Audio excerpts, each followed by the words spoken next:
Alors, la dernière fois, on s'était arrêté, il me semble, au moment où j'abordais la question de la constante qui s'appelait nul, N-U-L-L, avec nul en majuscule. D'accord? Alors, je vais réexpliquer ce que c'est que cette constante parce que c'est quelque chose qui est assez important quand on manipule des pointeurs. Alors, quand on manipule un pointeur, donc vous vous rappelez qu'on va déclarer une variable pointeur, d'accord, qui va donc contenir une adresse en mémoire. Si on n'initialise pas une variable, elle contient par défaut une valeur. Cette valeur, c'est quoi? Soit le compilateur l'a initialisée, il lui a mis une valeur quelconque, soit c'est un résidu de ce qui existe en mémoire à l'adresse où elle a été créée. C'est pour ça que normalement, vous devez toujours initialiser vos variables lorsque vous démarrez une fonction, parce que si vous ne le faites pas, il peut y avoir des valeurs aberrantes qui sont résiduelles dans la mémoire. Vos variables commencent donc avec cette valeur, et le comportement de votre programme peut être non prédictible. Voilà. Sauf que quand on manipule un pointeur, on va mettre une adresse dedans. Et comment peut-on savoir si la valeur qui est dedans, dans cette variable pointeur, comment on peut savoir si la valeur est une valeur qui est volontairement placée dedans, donc on a volontairement placé une adresse dans le pointeur, ou si au contraire, c'est une valeur qui est censée ne correspondre à rien. Alors, c'est pour ça qu'on a créé une constante qui s'appelle nul, et qui est définie à une adresse qui n'existe pas dans la mémoire. Alors plus précisément, c'est pas n'importe quelle adresse. Alors si vous regardez pour le moment la définition de la constante nulle, vous vous rappelez la dernière fois je vous ai montré comment on définissait, on utilisait les dièse define. Eh bien on a dit que on a fait un dièse define nul, void étoile 0. Donc on va dire en fait que nul, ça correspond à une adresse, cette adresse vaut 0. Alors, ça c'est un gros piège, parce que quand on écoute un certain nombre de geeks, on va vous dire ouais, moi je mets pas nul, je mets directement 0 parce que nul ça vaut 0. C'est une erreur. C'est une erreur parce que les spécifications du langage C n'indiquent pas que nul vaut 0. En fait, les spécifications du langage vous indiquent que nul doit valoir une adresse qui n'existe pas dans la mémoire. Donc ça pourrait être -1, ça pourrait être -2, ça pourrait être -3. Alors c'est vrai que par convention, les gens utilisent la valeur 0. Mais il n'y a rien d'obligatoire, et c'est plutôt pour le C++ où là ça va être obligatoire. Et comme on utilise des compilateurs C, C++, bon bah il se trouve que c'est toujours initialisé à 0. Parce que c'est comme ça, c'est marqué dans le langage C++, c'est dans les spécifications. Mais pour le langage C, c'est pas obligatoire. Et donc ça pourrait valoir n'importe quelle valeur. Autre que 0, par exemple, si vous avez 1000 octets de mémoire, ça pourrait être 1001. Bref, l'adresse d'un octet qui n'existe pas dans la mémoire. Voilà. Alors finalement, on se fiche de savoir quelle est la valeur qui est dedans. Vous ne devez pas la considérer. Vous, tout ce que vous devez utiliser, c'est nul. Donc quand vous allez déclarer un pointeur, désormais, vous allez l'initialiser toujours à nul. Alors moi, dans mes exemples, je sais que j'ai tendance à oublier d'initialiser les pointeurs à nul. Donc n'hésitez pas à me le dire et à me le faire savoir. D'accord? Alors on peut voir un petit exemple d'initialisation à nul. Vous allez voir que c'est un petit effet et que ça se voit dans les compilateurs quand on exécute le programme.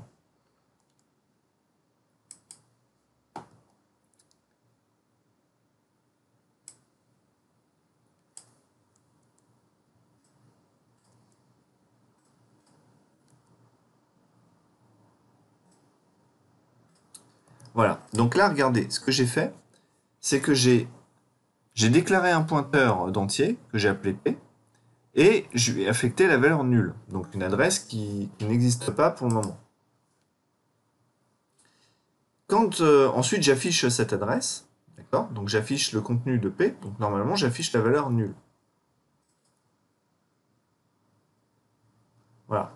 Et vous voyez que ça affiche une valeur qui est remplie de 0. Parce que là, effectivement, ça a été initialisé à 0. Alors, il arrive assez fréquemment que pour certains compilateurs, au lieu d'afficher que des zéros, ça vous affiche NULL en minuscules et en toutes lettres. D'accord? Donc c'est aussi possible.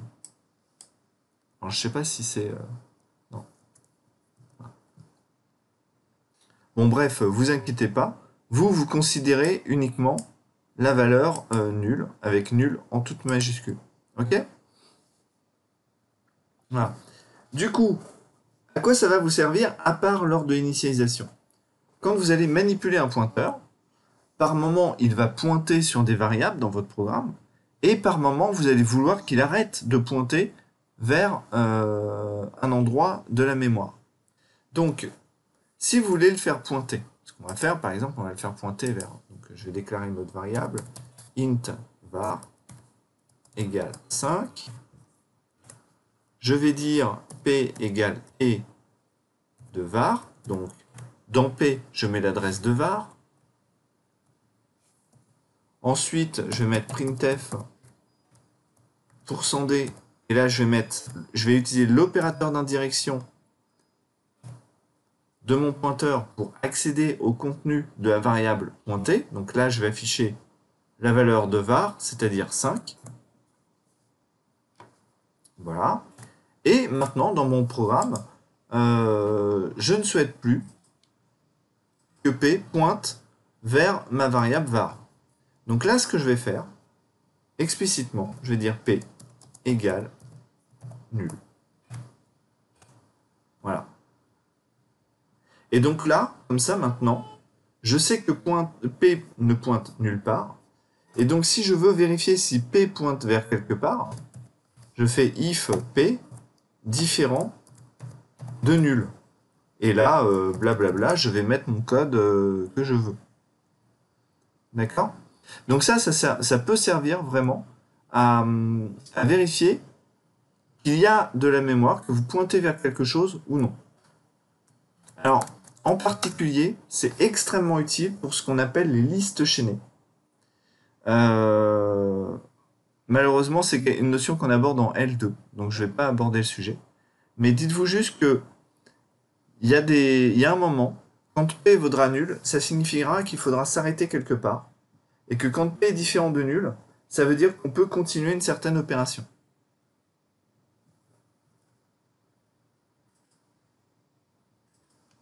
Voilà.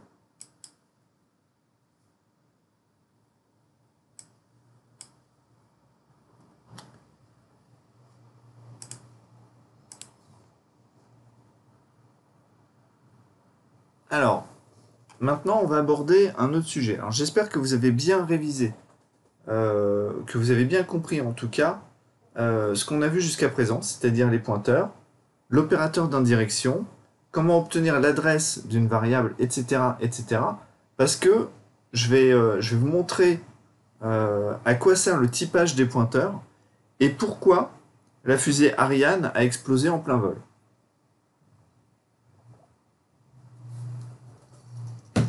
Alors,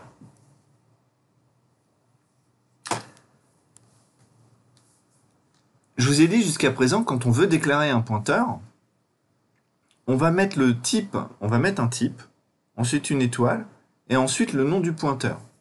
Alors, par exemple ici, vous regardez mon code, quand j'ai déclaré le pointeur P, j'ai dit, je l'ai déclaré comme étant un int étoile P.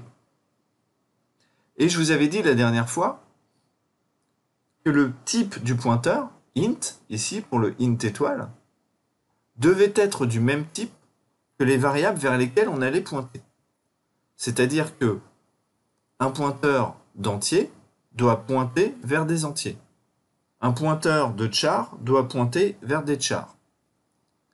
D'accord? Sauf que, si vous avez été attentif, ça devrait vous interroger. Parce que finalement, une adresse en mémoire, qu'est-ce que c'est? Regardez les adresses mémoire là que j'ai mis comme exemple. Elles ont toutes la même forme, elles ont toutes la même taille. Que l'adresse ici corresponde à l'adresse de la variable Toto, ou que ça corresponde à l'adresse d'un caractère, ou que ça corresponde à l'adresse d'un autre type. Mais finalement, on s'en fiche. Une adresse, c'est une adresse. Donc, pourquoi faire un type de pointeur, c'est-à-dire un int étoile, un char étoile, un short étoile, alors que normalement, on devrait juste dire, bah, je déclare une variable de type pointeur, qui va contenir une adresse. Parce que l'adresse d'un caractère n'est pas différente de l'adresse d'un entier. Et ça c'est un problème. Alors pourquoi est-ce qu'on a le typage des pointeurs? Alors vous allez voir en fait que c'est tout à fait nécessaire parce que quand on va utiliser l'opérateur d'indirection, on ne sait pas, on a une adresse, mais on ne sait pas quel est le type de la donnée vers laquelle on pointe. Alors par exemple, là regardez ce petit morceau de programme, je déclare 3 variables que j'initialise, et c'est 3 variables de type différentes.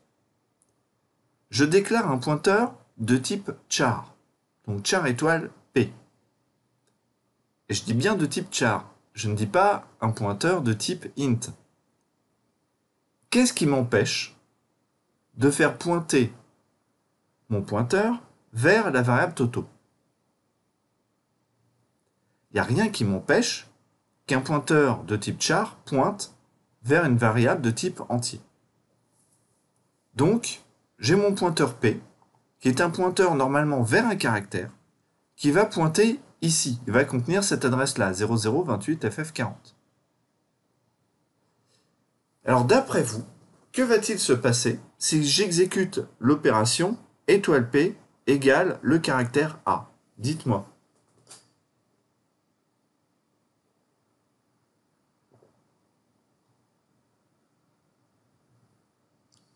Est-ce que vous avez des idées?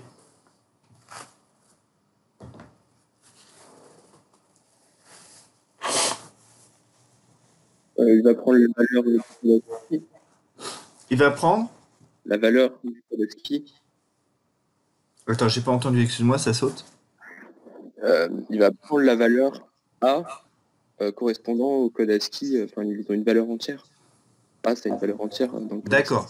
Alors, donc toi, ta proposition, c'est que la valeur 65 000 ici va être remplacée par la valeur du code ASCII de la lettre A.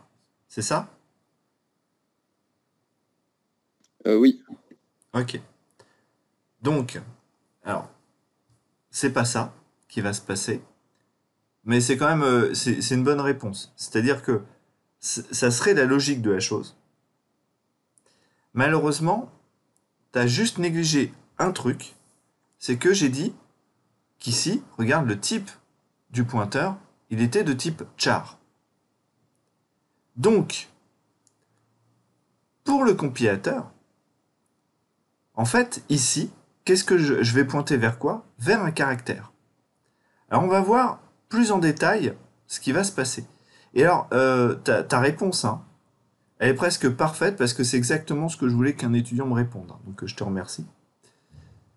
Voilà. Alors, on va prendre la variable Toto, d'accord, qui vaut 65 000. Quand on décompose en binaire, donc vous avez vu qu'ici il y a un octet, 2 octets, 3 octets, 4 octets. Je vais prendre chacun des octets et je vais le décomposer en base 2. D'accord? Donc là, j'ai mon entier 65 000 qui est sur Toto, qui est sur 4 octets, et je l'ai décomposé en binaire. Donc ça donne ça. On est d'accord? Alors bon, faites-moi confiance sur la valeur de la décomposition en base 2, mais ça vous donne ça.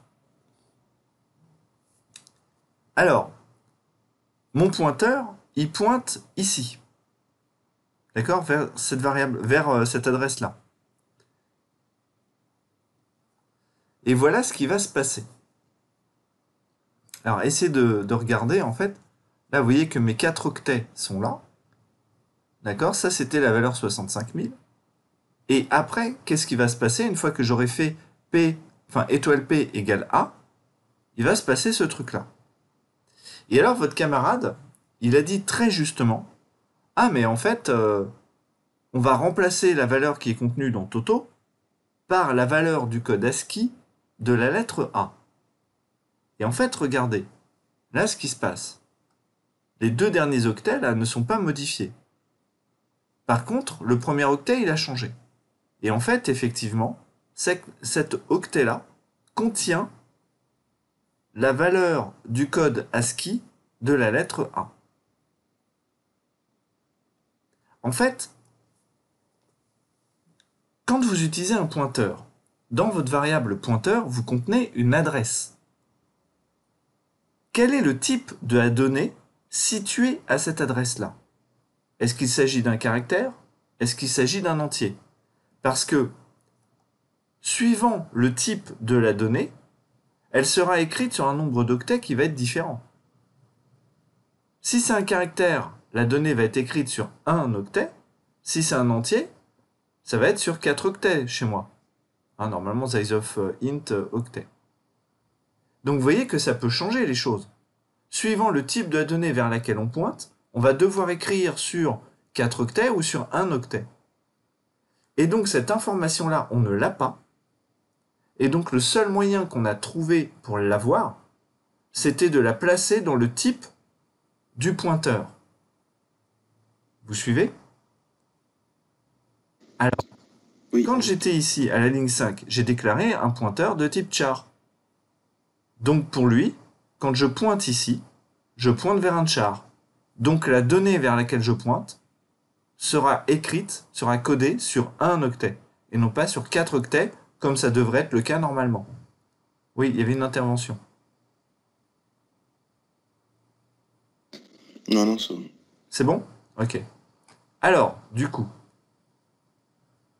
comme pour lui, comme j'ai mis un pointeur de type char, et que le type char est sur un octet, quand je lui ai dit d'écrire la valeur de la lettre A, il a écrit la valeur du code ASCII, qui correspond à la lettre A, sur un octet, parce que pour lui, c'était sur un char qu'il écrivait. Ok? Et il n'a pas modifié le reste. Et alors maintenant, imaginez, je m'amuse à réutiliser la variable Toto.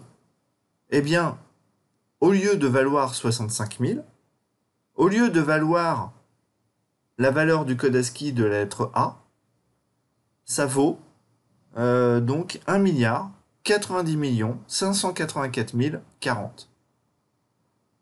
Vous vous rendez compte que la valeur n'est pas du tout du même ordre de grandeur que ce qu'on avait avant, c'est-à-dire 65 000, ou que la valeur du code ASCII de la lettre A. Voilà. Et alors, ça, on se dit, bah, c'est débile, pourquoi il nous parle de ça? Tout simplement parce que quand vous passez d'une architecture à une autre, la taille des variables peut changer. Par exemple, vous savez, avant il y avait des architectures 16 bits, maintenant on est sur des 32 bits, voire des 64 bits. Ça veut dire quoi? Ça veut dire que vos processeurs peuvent traiter des données qui sont sur 16, 32 ou 64 bits. Alors les bits, hein, c'est la valeur 0 ou 1, donc vous divisez par 8 et ça vous donne le nombre d'octets que vous pouvez traiter lors d'une opération. Alors ce qui est intéressant, c'est que quand on est sur une architecture 32 bits, d'accord? Donc ça fait 4 octets. Grosso modo, les entiers, en langage C par exemple, sont codés sur le nombre d'octets du processeur. Donc, si vous avez un processeur 32 bits, généralement, vos entiers seront codés sur 32 bits, donc 4 octets. C'est pas une obligation, hein. On peut modifier les options du compilateur, du système d'exploitation et tout ça pour modifier ce truc-là. Mais en tout cas, généralement, c'est ce qui se passe. Alors imaginez, vous avez un ordinateur qui est 32 bits, vous avez un programme, voilà, vous manipulez des trucs, et puis ensuite vous passez à un programme qui est 64 bits. Vous avez doublé le nombre d'octets. Donc avant, les valeurs que vous manipuliez étaient sur 4 octets, ici. Et il faut imaginer que maintenant, vous avez rajouté 4 octets ici. C'est beaucoup plus puissant, on est d'accord, ça vous permet de coder un plus grand nombre de valeurs, des entiers qui sont beaucoup plus grands. Donc c'est mieux. Et maintenant, rappelez-vous ce que je vous disais la semaine dernière, qu'on réutilisait le programme qui avait été codé au préalable. D'accord? Je vous ai fait tout un laïus en vous disant, bah écoutez, vous allez faire un projet, et puis l'an prochain, vous allez améliorer votre projet, et puis l'année d'après, vous allez améliorer l'amélioration du projet, etc. Et puis en master, vous allez avoir une idée de start-up, vous allez reprendre du code qui était dans votre projet, etc., etc. Et puis finalement, vous avez du code de L1 ou de L2 qui va se retrouver dans le code d'une application d'une start-up. Et bien là, quand ils ont construit le lanceur spatial Ariane 5, il s'est passé exactement ça. Ils avaient un programme qui permettait de gérer les stabilisateurs de la fusée. Et ce programme marchait parfaitement. Il était robuste, il avait été prouvé sur tous les lancements de la fusée Ariane 4. Donc les gens savaient que ce programme-là fonctionnait bien. Bon, très bien. Donc comme on est passé sur Ariane 5, ils se sont dit, comme le programme des stabilisateurs fonctionne parfaitement bien, on va reprendre le même programme et on va l'implanter dans Ariane 5. Dernière remarque, rappelez-vous, la semaine dernière, je vous ai dit, on n'a pas le droit de dire qu'un entier est sur 4 octets. On n'a pas le droit parce que ça peut varier suivant votre architecture, suivant votre compilateur, etc., etc. Donc, pour connaître le nombre d'octets d'un entier, on va utiliser l'opérateur Zeisoff. Sauf que les gens qui ont développé le module des stabilisateurs d'Ariane 4, eux, ils se sont dit, on est sur une architecture très particulière, on connaît notre machine, il n'y a pas besoin d'utiliser Zeisoff, on sait qu'un entier, c'est sur 4 octets. Voilà. Donc, quand ils ont pris le programme et qu'ils l'ont mis sur Ariane 5, qui est passé à une nouvelle architecture. Alors, je ne sais plus si on est passé de 16 bits à 32 bits, ou de 32 bits à 64 bits, mais c'est le principe qui compte. Ce qui s'est passé, c'est qu'ils ont placé ici des octets supplémentaires. Et quand ils ont pointé vers des zones mémoire, ils ont dit, on connaît ces 4 octets. Et donc, ils ont écrit les 4 octets qui étaient là, sur la partie à gauche. Et pas sur les 4 octets qui étaient à droite. Et donc, au lieu de se retrouver avec des valeurs qui étaient 65 000 ou des petites valeurs, ils ont eu des valeurs gigantesques. Et donc, imaginez ce que faisaient les stabilisateurs du lanceur Ariane 5. Au lieu de faire des petits mouvements pour stabiliser, les stabilisateurs se sont mis à faire des mouvements hyper amples. Donc la fusée s'est mise à zigzaguer, et là elle est devenue incontrôlable et un danger pour les populations qui pouvaient être en dessous. Donc ils ont appuyé sur le bouton rouge, ils ont fait exploser Ariane 5. Voilà, donc cette erreur à 160 millions d'euros ou de dollars, c'était à cause de quoi? À cause d'une erreur de mémoire, à cause d'un problème de pointeur, et ce problème, il est venu de quoi? Du fait que les gens, ils ont présupposé de la taille en nombre d'octets d'un type de données, alors que c'est une chose dont on n'a pas le droit de présupposer. Donc, quand je vous pose la question, un entier c'est sur combien d'octets? Si vous me répondez 4, félicitations, vous faites exploser Ariane 5. 160 millions d'euros. Donc, quand je vous pose la question, il faut me répondre Zeisoff int. D'accord? Voilà, donc là on vient de voir l'explication de l'échec du premier lancement d'Ariane 5. Et alors, je vais quand même mettre un bémol. Les gens qui ont fait ça, ça a l'air d'être une bêtise qu'ils ont fait. Mais très honnêtement, c'est des développeurs ultra chevronnés. On n'est pas sur de l'étudiant de L2, de L1, de L2, de L3, même de master. On est sur des gens déjà qui ont été sélectionnés pour leurs compétences, qui ont des process de développement. Ils développent pas comme ils veulent ce qu'ils veulent, hein. Ils doivent suivre des normes très strictes lorsqu'ils développent. Il y a des vérifications qui sont faites, il y a des tests qui sont faits. Et malgré tout, l'erreur a subsisté. Et l'erreur était connue à l'époque, Ah bah, ils ont enquêté. Parce que avant que ça arrive. quand il y a eu... eux, quand ils ont lancé Ariane 5, ils avaient les données en live. D'accord? Donc ils ont vu que les stabilisateurs déconnaient. Donc ils savaient que le problème venait des stabilisateurs. Donc ensuite, là, je n'ai pas suivi l'affaire. Mais j'imagine que après l'échec, comme ils savaient que les stabilisateurs avaient eu un problème, ils ont dû faire deux grosses équipes. Une équipe d'ingénierie qui a dû vérifier que mécaniquement, il n'y avait pas de problème sur les stabilisateurs, parce qu'il devait en avoir d'autres, hein. Il devait avoir construit un deuxième lanceur ou des choses comme ça. Et puis, une équipe informatique pour détecter ce qui s'était passé. Normalement, ils ont dû voir qu'avec ils devaient être connectés, hein. Donc ils ont dû voir que les valeurs des stabilisateurs étaient aberrantes. Et après, une fois que tu sais ça, bah, comme les gars, c'est des grosses bêtes, ils n'ont pas dû mettre très longtemps à comprendre ce qui s'était passé. Mais tu vois, c'est toujours facile, une fois que l'incident a eu lieu, de dire ah c'était ça, bah tu vois, ah bah je l'avais dit, hein, Delbo il a bien dit, il faut utiliser les eyes off, hein. Surtout que là, l'incident, on le relate, mais bien évidemment, les choses sont certainement un peu plus complexes que ça. Voilà. Ma question, c'était plus si avant qu'il cause, c'est un problème qui était déjà identifié, connu, et auquel il fallait faire attention. Ah bah bien sûr, bien sûr. Ah, d'accord. Le fait de passer d'une architecture à une autre, c'est quelque chose qui est connu. Et ça, c'est quelque chose auquel ils auraient dû faire attention. Mais en fait, quand ils ont développé, il faut se mettre dans l'état d'esprit des développeurs. Ils savent qu'ils développent pour Ariane 4. On leur a pas dit, vous allez développer pour Ariane 4 et si votre truc est bien, on le réutilisera pour Ariane 5. Parce que quand ils ont développé le module de stabilisateur, Ariane 5 n'était même pas en projet. Donc ils ne pouvaient pas imaginer que leur code allait être réutilisé sur une autre architecture. Si on vous dit ton code il va être utilisé uniquement là, eh ben, tu fais un code qui est optimisé pour là.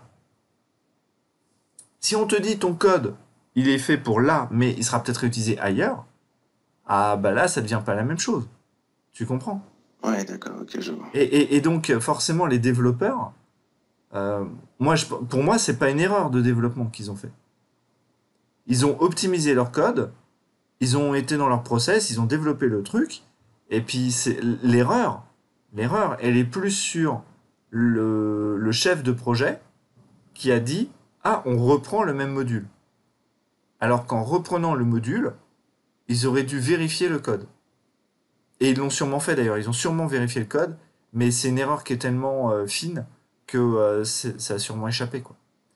Voilà. Et c'est pour ça que je vous dis, quand vous développez, vous devez développer en ayant à l'esprit que peut-être ce que vous êtes en train de développer va être utilisé dans d'autres projets. Parce que l'informatique, c'est facile pour vous, étudiants, d'imaginer que vous allez avoir un morpion à développer, ou un jeu de puissance 4, ou un programme de calcul pour un projet de mathématiques, etc. Ok, ça c'est la vie d'étudiant. Mais quand vous allez être dans l'industrie et que vous allez développer un vrai programme, vous allez être dans un vrai projet. Potentiellement, il y a quoi derrière?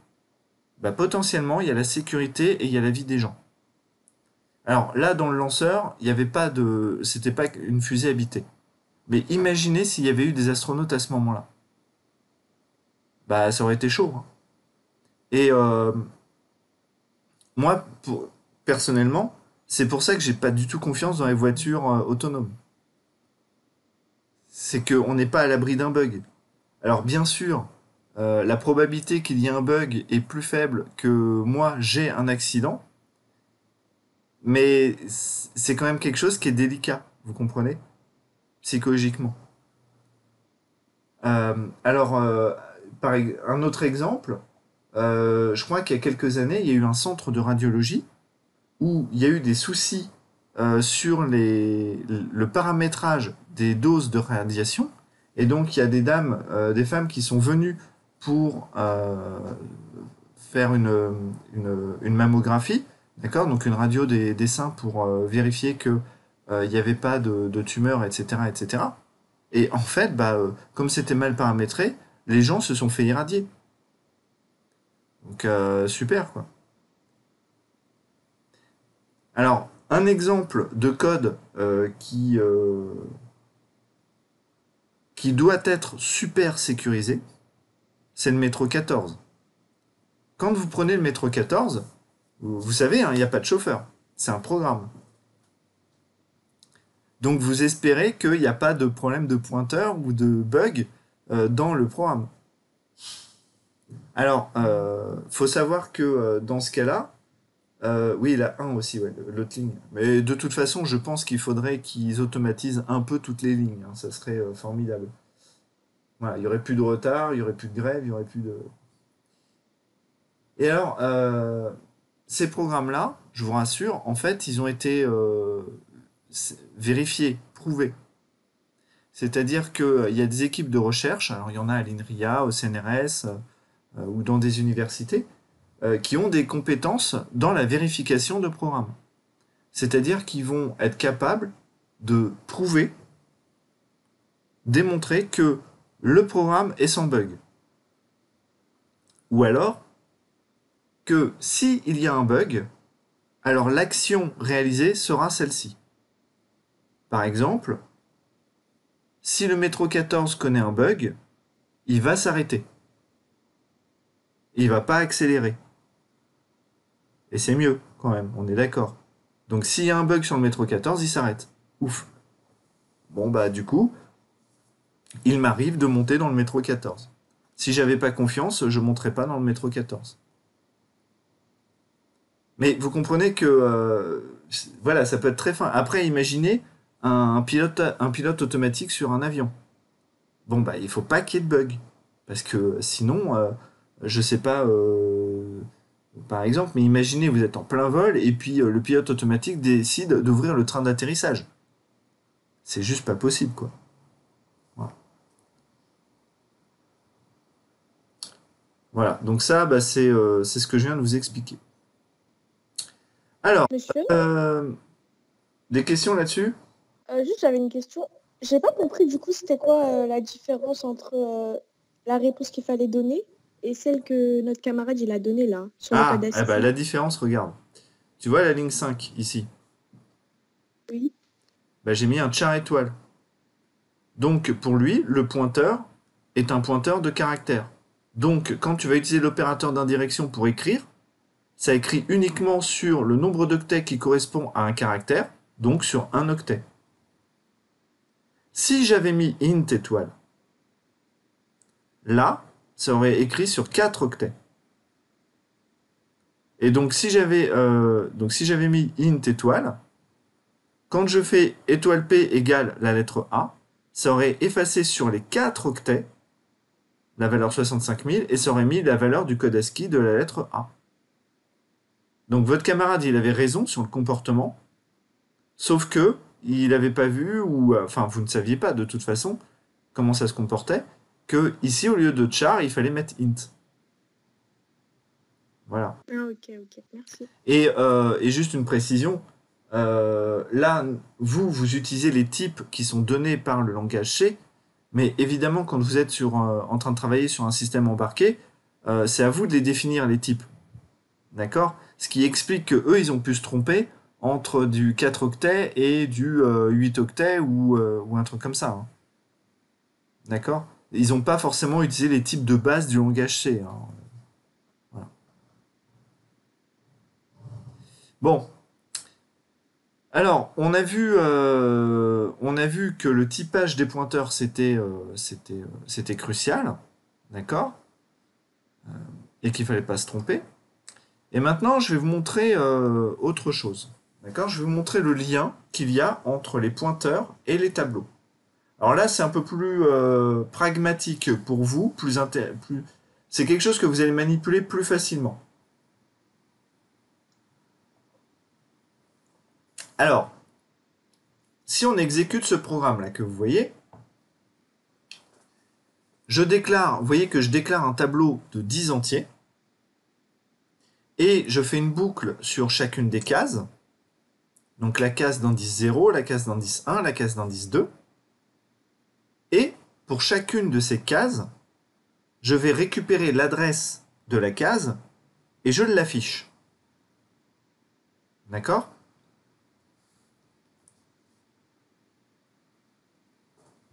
Alors ici, vous voyez le résultat. Et ce que vous pouvez remarquer, c'est que ça va de 4 en 4. Alors, de 4 en 4, sachant que j'ai pas mis en base 10, hein, rappelez-vous, P c'est en base 16. C'est-à-dire que c'est 0, 1, 2, 3, 4, 5, 6, 7, 8, 9, A, B, C, D, E, F. D'accord? Mais vous voyez que quand on a 4, on passe à 8. 8, on passe à C. C, on passe à 0, puis à 4, puis à 8, puis à C, puis à 0, puis à 4, puis à 8. Donc, vous voyez que ça va de 4 en 4. Alors, pourquoi est-ce que les adresses des cases vont de 4 en 4? Tout simplement que c'est un tableau d'entiers, qu'un entier sur ma machine est codé sur 4 octets, et que quand vous déclarez un tableau, en fait, c'est comme si on déclarait autant de variables qu'il y a de cases, côte à côte dans la mémoire. Et ça, quand vous déclarez un tableau, la mémoire, elle est côte à côte, elle est contiguë. Si vous déclarez deux variables entières, vous n'avez pas la garantie qu'elles sont placées l'une à la suite de l'autre. Mais si vous déclarez un tableau, vous avez la garantie que toutes les cases du tableau sont contiguës en mémoire. Et comme chacune des cases est codée sur Zeisoff, le type du tableau, vous connaissez l'adresse de chacune des cases. En particulier, si on connaît l'adresse du tableau, du premier octet du tableau, on est capable de retrouver, par le calcul, l'adresse de chacune des cases du tableau.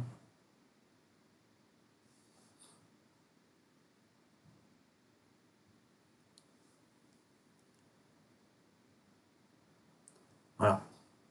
Bon, alors ça, tac. Voilà.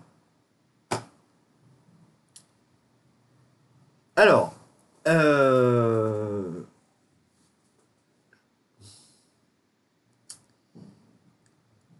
je dois vous avouer une chose, c'est qu'on vous a menti. Alors, vous savez, les enseignants, ils vous font des mensonges pédagogiques. D'accord? Par exemple, quand vous étiez petit, on vous a dit les entiers, c'est 0, 1, 2, 3, 4, 5, et puis jusqu'à l'infini. Et puis un jour, on vous a dit, oui, mais en fait, il y a des entiers négatifs. Et puis après, on vous a dit, un carré, c'est forcément positif. Et puis un jour, on vous a dit, ah oui, mais non, il y a un entier, il y a une valeur, c'est i, qui, quand elle est au carré, ça vaut moins 1. Etc., etc. Et donc, dans votre vie, vous avez eu un certain nombre de mensonges pédagogiques, parce que si on vous avait tout expliqué de prime abord, ça vous aurait plus perturbé qu'autre chose. Et là, on a fait un mensonge pédagogique au premier semestre, c'est qu'on vous a appris à manipuler des tableaux, sauf que les tableaux, en langage C, n'existent pas. Voilà. C'est un beau mensonge. Alors, comment ça n'existe pas les tableaux, alors qu'on les utilise? En fait, je vais vous montrer. Alors, déjà, vous allez apprendre par cœur cette phrase.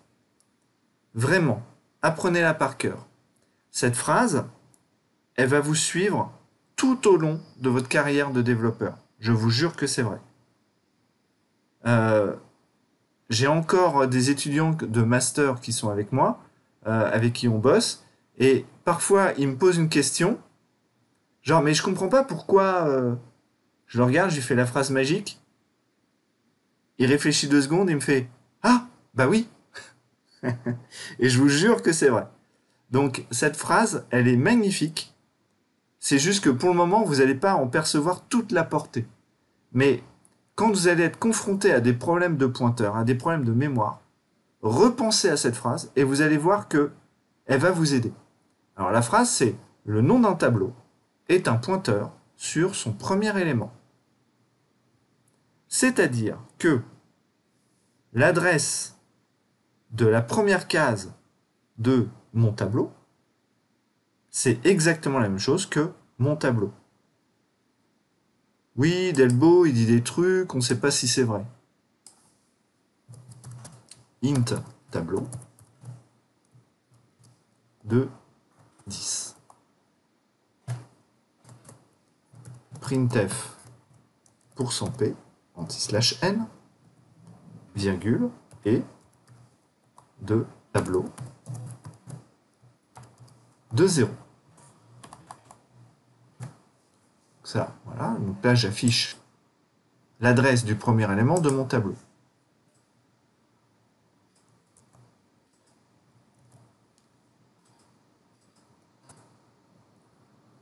Je vous avoue que je serais super mal si jamais ça marchait pas.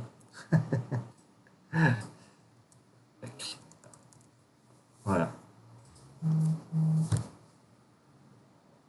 L'honneur est sauf. Voilà.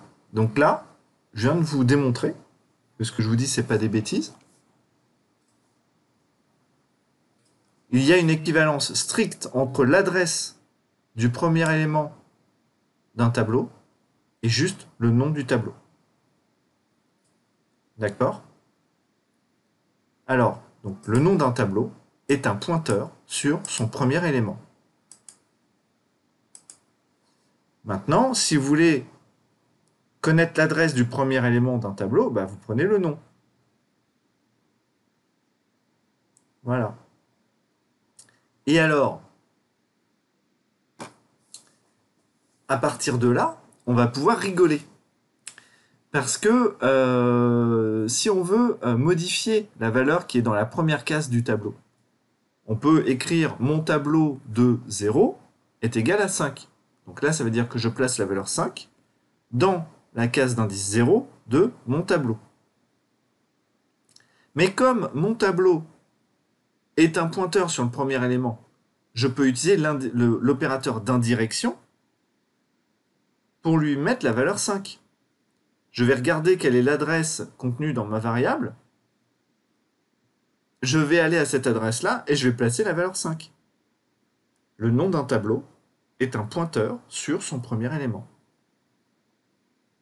Donc il y a une équivalence entre cette notation-là et celle-ci. Ça va pour tout le monde? Étape d'après. Comment faire si je voulais modifier non pas la valeur qui est dans la première case du tableau, mais la valeur qui est dans la deuxième case du tableau? Est-ce que vous avez une idée?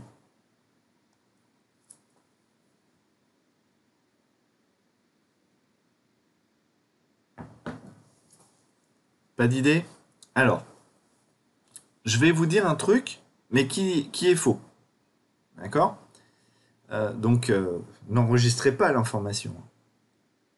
La logique aurait voulu, comme le tableau, mon tableau, contient l'adresse du premier élément, et que mon tableau, c'est des entiers, d'accord? Bon là, j'ai mis tableau de 10, mais c'est pas le même tableau, mais vous avez compris que c'était des tableaux d'entiers parce que j'ai mis 5 dedans. Donc là, c'est un tableau d'entiers. Ça veut dire que le nombre d'octets qui est contenu dans chacune des cases, comme on est sur ma machine et que je vous ai montré que size of int, chez moi, c'était 4, là, j'ai l'adresse, mon tableau contient l'adresse du premier élément, donc de la première case du tableau. Donc l'adresse de la deuxième case, qu'est-ce que c'est? Je vous ai montré. C'était là. On augmente de 4. Donc, la logique voudrait que je puisse prendre mon tableau, qui est l'adresse du premier élément, je rajoute 4, donc je rajoute 4 octets, et donc là, ça me donne une nouvelle adresse, et à cette adresse-là, je souhaite placer la valeur 5. Ça, c'est la logique. Sauf que, malheureusement pour vous, et c'est là que intervient un truc qui est ultra violent, ça s'appelle l'arithmétique des pointeurs. Kerrigan et Ritchie, quand ils ont créé le langage C, ils ont pensé à ça. Mais ils se sont demandé dans quelles circonstances ça pourrait être utile de devoir ajouter plus 4, plus Zeisoff le type octet, pour passer à la case d'après. Alors, ils en ont beaucoup discuté, et puis ils ont discuté avec leurs collègues, et ils se sont rendus compte que les développeurs, et ça les intéressait pas de faire ça. Que tous les développeurs, quand ils allaient ajouter des choses à un pointeur, c'était pour passer à la case d'après. Et donc, ils se sont dit, mais ce qu'on va faire, c'est que si on rajoute 1 à un pointeur, ça ne va pas rajouter un octet, mais une fois le type du pointeur. C'est-à-dire que quand vous faites mon tableau plus 1, vous n'allez pas obtenir l'adresse du deuxième octet de votre tableau, mais vous allez obtenir l'adresse de la deuxième case du tableau. Parce qu'en ajoutant 1, vous n'ajoutez pas 1, mais une fois Zeisoff le type de votre tableau octet. C'est un peu magique, mais regardez.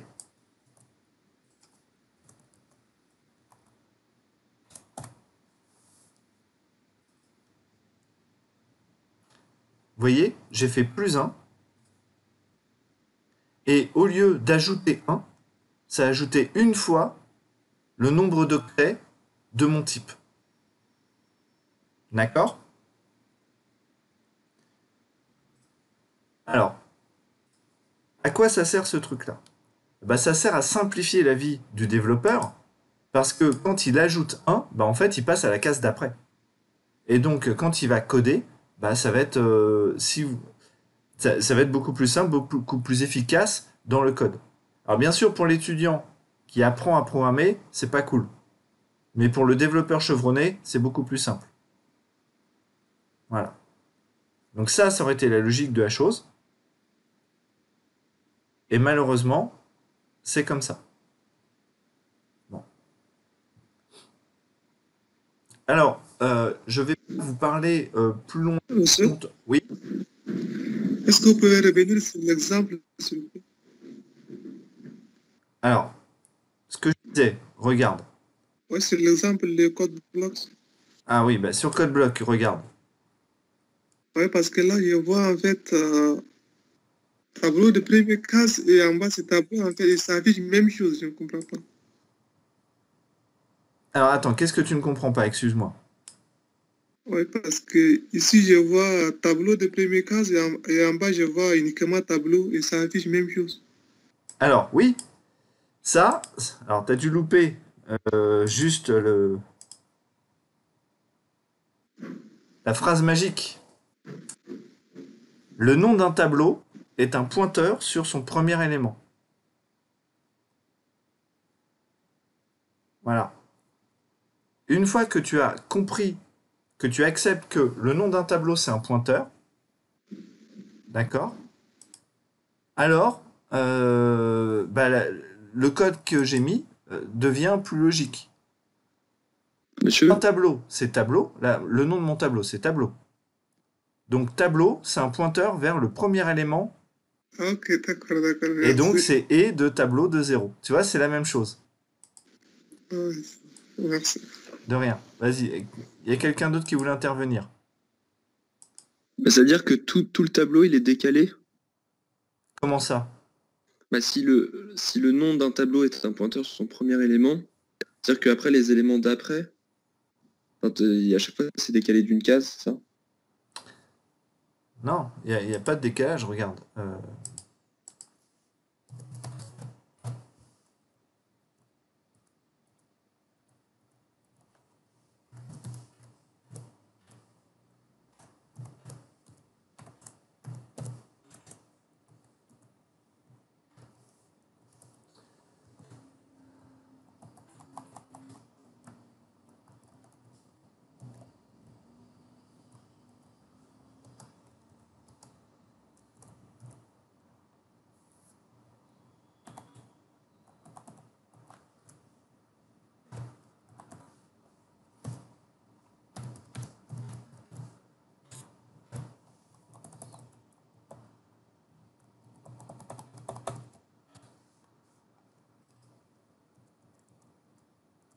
Donc là, tu vois, ce que je demande, c'est à chaque fois, sur chaque ligne, de m'afficher l'adresse de la IM case du tableau et de m'afficher tableau plus I.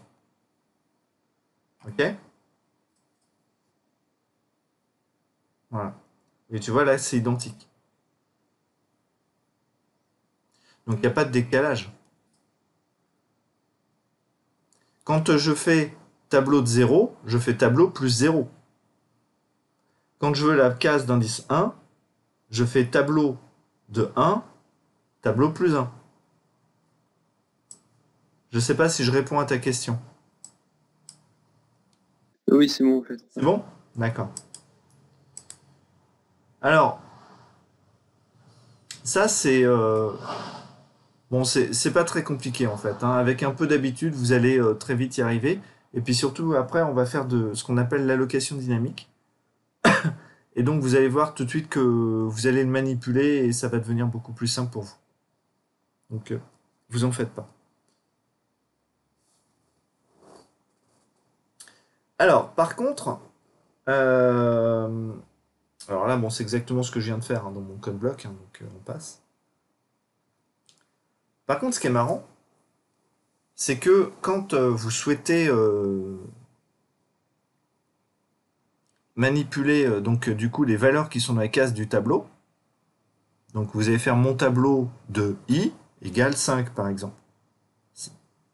Ça revient à dire je vais utiliser l'opérateur d'indirection sur l'adresse, et l'adresse c'est quoi? C'est mon tableau plus I. Ça veut dire qu'il y a une équivalence stricte entre cette notation-là et cette notation-là. Et c'est pour ça que je vous expliquais tout à l'heure que les tableaux en langage C n'existent pas. Alors plus précisément, dans le C ANSI, c'est-à-dire celui qui est normalisé, il n'y a pas le type tableau. Dans les dernières versions du langage C, ils ont ajouté du typage de tableau, mais je ne vais pas rentrer là-dedans. D'accord? Dites-vous que pour le moment, il n'y a pas de tableau. Et alors, vous, comme vous manipulez mon tableau de crochet et puis l'indice de la case, vous aviez le sentiment que les tableaux existaient, parce que vous les manipuliez. Mais en fait, quand vous écrivez ça, et que vous compilez, votre code, il est automatiquement transformé avec cette notation-là. C'est ce qu'on appelle du sucre syntaxique. Alors pourquoi du sucre syntaxique? Parce que c'est bon, le sucre, d'accord? Et comme c'est bon, on en met, et puis ça améliore le goût de la chose. C'est-à-dire que quand vous codez, c'est plus simple de voir mon tableau de I que de voir, opérateur d'indirection de mon tableau plus I. Alors, du coup, il décale. Ah oui, d'accord, ok, il va là, ok. Vous voyez que ça, c'est quand même beaucoup plus facile à lire que ça. Voilà. Donc, c'est du sucre syntaxique, et cette notation-là est automatiquement transformée en celle-ci. Alors, chaque année, j'ai des geeks qui, c'est assez naturel d'ailleurs, se disent « Oui, comme c'est ça la vraie notation, moi je code que comme ça. » Très bien. Mais sauf qu'en fait, vous allez voir qu'en codant comme ça, vous allez rendre votre code vraiment illisible. Surtout que très rapidement, au lieu d'avoir des pointeurs, vous allez voir des pointeurs de pointeurs, et que là, vous allez complètement galérer. Donc ça va être affreux et vous n'allez plus vous en sortir. Alors moi, je ne vous en empêche pas de le faire. Mais par contre, juste une remarque comme ça en passant, le jour du partiel, si vous utilisez cette notation-là et que vous vous plantez, vous vous plantez, hein, ça reste faux. Donc, du coup, ne prenez pas de risques, d'accord? C'est pas utile de prendre des risques en programmation. Il faut utiliser des standards. Il faut que votre code soit le plus facilement lisible et que vos camarades puissent le lire facilement, d'accord? Il y a 20 ans, un bon code, c'était un code qui était ultra optimisé. Maintenant, un bon code, c'est un code qui est facilement réutilisable. C'est pour ça qu'on a l'essor de langages comme le langage Python, qui sont des horreurs absolues en termes de temps d'exécution, mais qui en termes de qualité de développement, d'expressivité et tout ça, sont extraordinaires. Ce qui compte actuellement, c'est pas la vitesse, c'est la réutilisabilité.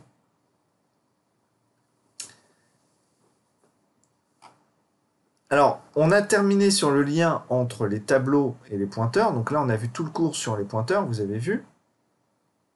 Je vais juste faire une remarque. Si jamais vous n'êtes pas à l'aise avec tout ce que je viens de raconter, bouchez-vous les oreilles pendant quelques secondes. Pour les geeks intéressés, puisque j'ai une équivalence stricte entre cette notation-là et cette notation-là. On va faire un petit programme, regardez. J'ai tableau de i, c'est équivalent à tableau plus i. Alors, attendez, ce que je vais faire, c'est déjà, je vais faire une boucle d'initialisation. Comme ça, vous allez me croire. Donc là, je vais juste faire une petite boucle. Et puis,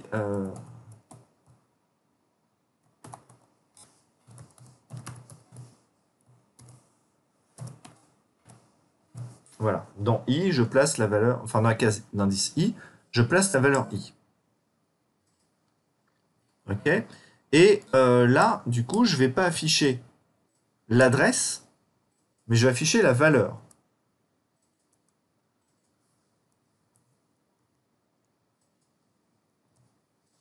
Ok. Donc là, j'utilise tableau de i pour afficher la valeur de la case i. Et puis là, j'utilise l'opérateur d'indirection pour regarder l'adresse tableau plus i et voir le contenu situé à cette adresse-là. Voilà, donc évidemment, on a les mêmes valeurs parce qu'à chaque fois, c'est la même adresse. Bon, comme on a équivalence de formes entre cette forme-là et cette forme-là, vous voyez que tableau, paf, c'est le premier élément ici, i, c'est ce qui est ici. Mais l'addition, quelles sont ses propriétés? C'est associatif, commutatif. Donc on est d'accord que tableau plus i, c'est la même chose que i plus tableau. Je veux dire, c'est une addition, quoi. Bah ouais. Mais alors, est-ce que ça voudrait pas dire que ce serait la même chose que d'écrire i de tableau?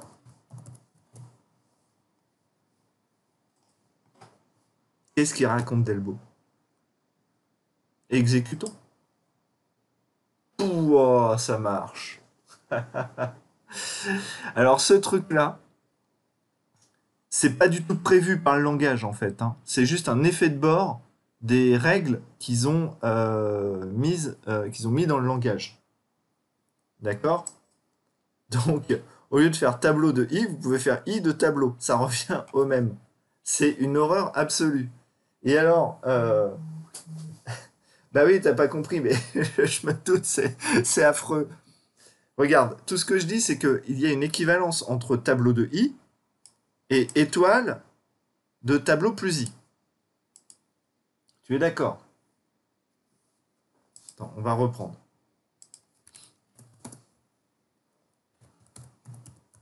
Tableau de i, d'accord? C'est équivalent à étoile, tableau, plus i. On est d'accord? Oui, bah ça j'avais prévenu, hein, Amel. Non mais ne t'inquiète pas, de toute façon, je vais mettre la vidéo hein, en ligne, tu pourras la réécouter. On a une équivalence entre tableau de i et étoile de tableau plus i. On est d'accord que étoile de tableau plus i, c'est équivalent à i plus tableau. Enfin, étoile de i plus tableau. C'est la même chose. Vu qu'ici, c'est juste une addition. Au lieu de mettre tableau en premier, je le mets en deuxième. Ça revient au même. Mais sauf que quand tu reprends cette notation-là, tu vois que le premier élément, qui est le nom du tableau, il est placé ici. Et ça, c'est quoi? C'est une adresse. Le nom d'un tableau est un pointeur sur son premier élément. Et donc, en deuxième, tu mets i. Donc, si maintenant j'inverse la notation et que en premier je mets i et ensuite je mets tableau, eh ben, ça veut dire qu'il y a une équivalence entre ça et i de tableau.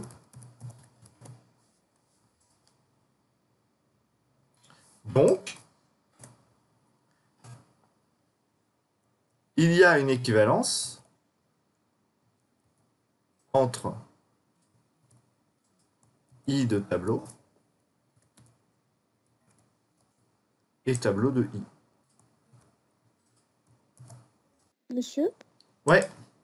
Juste, du coup, on est d'accord, vous voulez qu'on utilise tableau, crochet, i? Oui, alors, sauf dans certains exercices où ça vous sera demandé explicitement. D'accord? Ok. Bien sûr, hein, je vais vérifier dans les TD ou en examen que vous êtes capable de manipuler les pointeurs. Mais si vous êtes amené à réaliser un programme, bien sûr, utilisez cette notation-là. C'est beaucoup plus simple. D'accord? Voilà. Alors, pourquoi je vous parle de tableau de i et i de tableau quand même?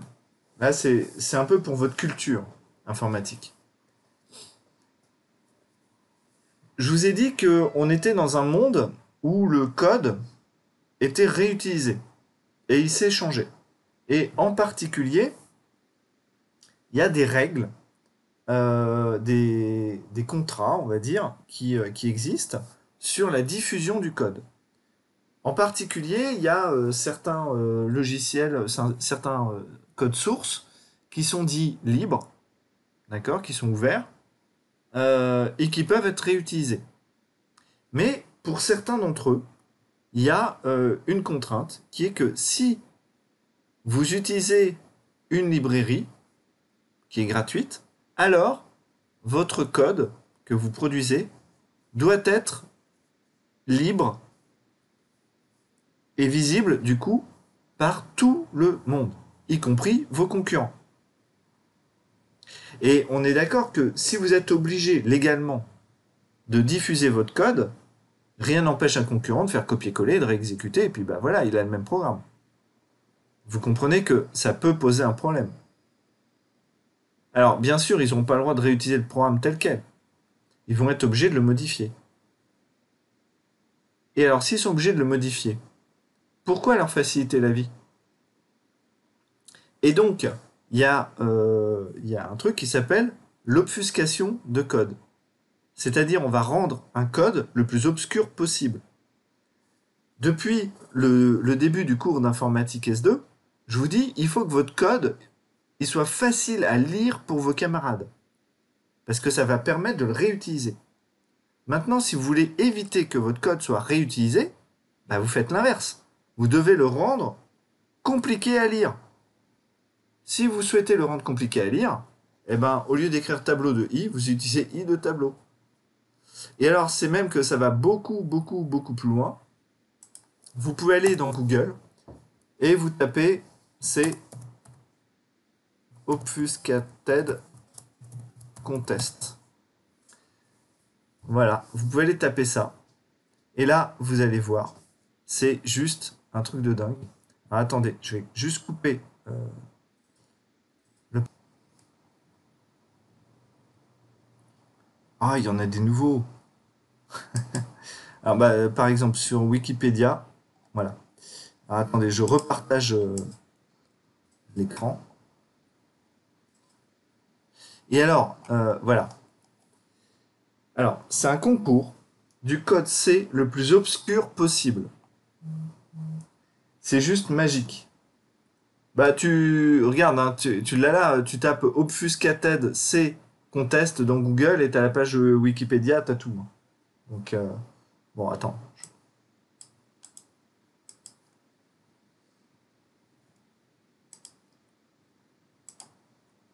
ça arrive. Attends, tiens, je te le mets là. Voilà. Ah, c'était le code pour 4. Ah, désolé, j'ai cru que tu parlais... Ok, obfuscated. Alors, du coup... Donc là, c'est juste génial, parce que dans ce truc-là, les gens s'amusent à faire un code qui est le plus obscur possible. Mais il y a une contrainte, c'est que le code, il doit compiler, et il doit vraiment produire un résultat. Voilà. Et donc là, bah, vous prenez un premier exemple. Voilà, ce code-là, avec des tirets, vous voyez. Et ça calcule pi, visiblement. Voilà, ça calcule pi. Et puis après, il y en a un, il s'est amusé à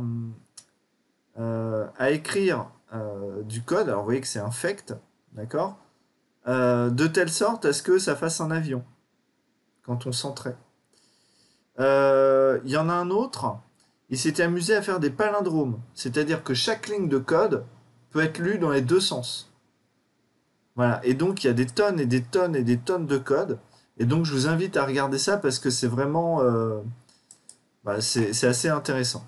Voilà. Alors,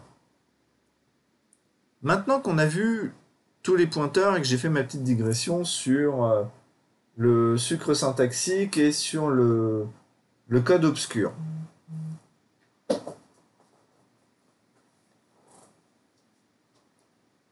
Alors, quand vous avez tout ça, alors, juste 2 secondes. Pour 4, vous avez été inscrit automatiquement. C'est-à-dire que votre login, c'est votre mail étudiant, donc avec votre numéro étudiant, hein, d'accord? Donc numéro étudiant @paris-nanterre, et votre mot de passe, c'est votre numéro étudiant. Voilà. Donc c'est pas très sécurisé, mais c'est parce que de toute façon, on s'en fiche. Il n'y a aucune portée, voilà. Alors, maintenant qu'on a vu le code obscur, qu'on a vu le sucre syntaxique, qu'on a vu les pointeurs, et surtout qu'au cours d'avant, on avait vu la portée des variables. Redites-moi, là, sur ce code-là, quel va être l'affichage produit.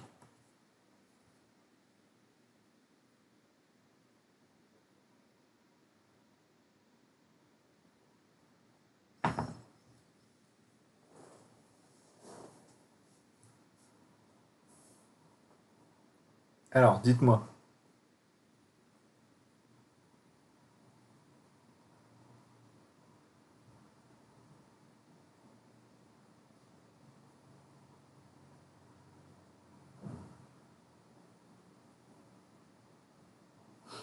C'est le roi du silence?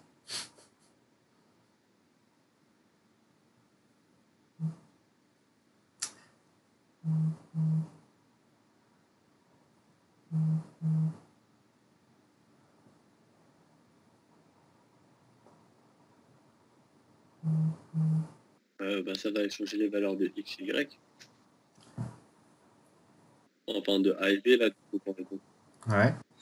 Alors, on va reprendre ensemble. On reprend ensemble, d'accord? J'exécute le code. Alors, on a A qui vaut 1 et B qui vaut 5. J'affiche A puis B. Donc ça affiche 1 et 5. On est d'accord? Ensuite, j'appelle la fonction échange avec comme paramètre effectif la variable A et la variable B. Donc ce sont deux fonctions qui sont d'abord évaluées et ensuite le résultat de cette évaluation va être placé dans les paramètres formels X et dans les paramètres formels Y. Donc A, ça vaut quoi? Ça vaut 1. Donc je vais placer 1 dans X. B, ça vaut 5. Je vais placer 5 dans Y. Donc ici, je déclare une variable intermédiaire et j'échange le contenu des variables X et Y. Je sors de la fonction.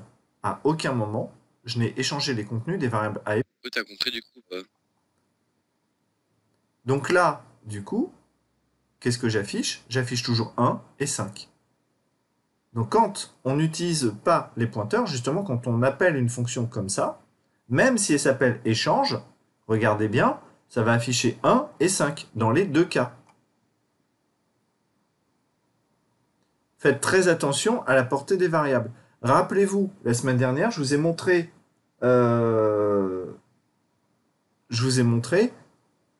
il y avait la pile des appels, et je vous ai montré comment ça s'exécutait. Donc quand on appelle une fonction, on ne peut pas modifier le contenu des variables passées en argument, sauf des tableaux. Alors, à votre avis, justement, donc comment on peut faire pour modifier ce programme et faire en sorte que ça modifie réellement, que ça échange réellement le contenu des variables A et B. Et alors, il suffit de regarder tout en bas du slide pour avoir le titre du cours et de se dire que ça serait peut-être une bonne idée d'utiliser des pointeurs. Allez, faites-moi une proposition.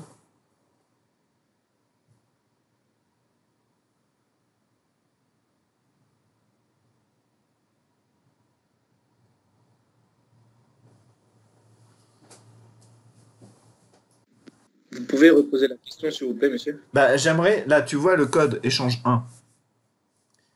Il n'échange pas le contenu des variables A et B quand tu lui passes A et B en argument. Et moi, j'aimerais que ça échange quand même le contenu des variables A et B. Comment tu peux modifier ton programme, pas juste la fonction, mais ton programme, pour que la fonction échange réellement le contenu des deux variables qu'on passe?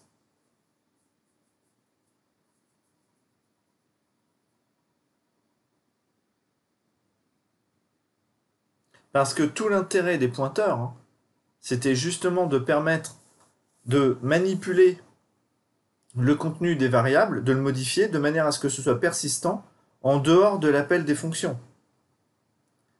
Je vous rappelle que le cours d'avant, c'était sur les fonctions et la portée des variables. Et je vous avais montré que une fonction pouvait retourner une valeur, mais que quand on passait des arguments, la modification de ces arguments dans la fonction n'avait pas d'impact sur les arguments, sur les paramètres effectifs, en dehors de la fonction. Et moi, ce que je veux, c'est que là, on ait un résultat, ici, qui soit modifié. C'est-à-dire, je passe quelque chose à la fonction échange 1, et ça modifie vraiment les contenus de mes variables, et ce qui fait qu'après, quand je réaffiche, eh ben, ça a vraiment été échangé.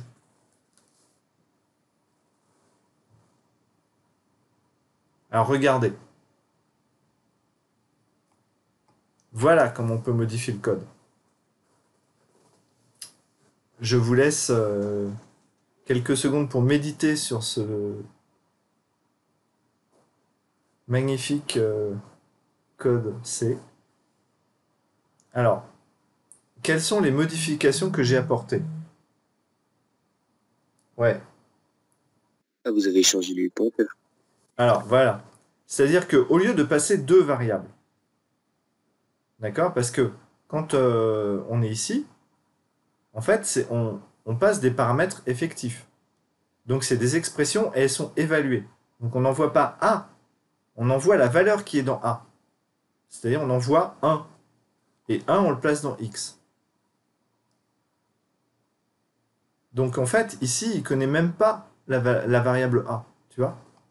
Alors, quand tu regardes ma deuxième version, là, je lui donne l'adresse de la variable A.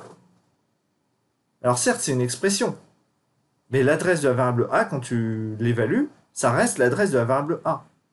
Donc, je vais placer cette adresse dans un pointeur. Donc, mon paramètre formel x est un pointeur vers un entier. Et donc, automatiquement, il va être initialisé avec quoi? Avec l'adresse de la variable A. Il y a la même chose qui se produit avec la variable B. J'envoie l'adresse de la variable B et ça me permet d'initialiser automatiquement le paramètre formel y qui est lui aussi un pointeur d'entier. Maintenant, je déclare une variable TMP, d'accord, qui va me servir de variable intermédiaire. Et dans TMP, je mets quoi? Le contenu qui est situé à l'adresse contenue dans X. Donc j'utilise l'opérateur d'indirection pour aller à l'adresse qui est contenue dans X, prendre la valeur et la mettre dans TMP. De la même manière, j'utilise l'opérateur d'indirection sur X et Y pour placer dans X, enfin dans l'adresse située, enfin je vais modifier le contenu situé à l'adresse contenue dans X, et dedans je vais mettre quoi? La valeur qui est située à l'adresse contenue dans Y. Et enfin, je vais utiliser encore l'opérateur d'indirection pour placer à l'adresse contenue dans Y la valeur TMP. Donc là, si vous regardez bien ce qui s'est passé, c'est que j'ai échangé le contenu de deux zones mémoire qui sont situées à l'extérieur de la mémoire de la fonction. Comme la fonction scanf, hein, c'est exactement ce que je fais. Sauf que là, au lieu de saisir une donnée, j'échange deux valeurs. Et donc là, effectivement, les valeurs A et B auront été échangées. Donc là, ça va m'afficher 1 et 5, et là, ça va m'afficher 5 et 1.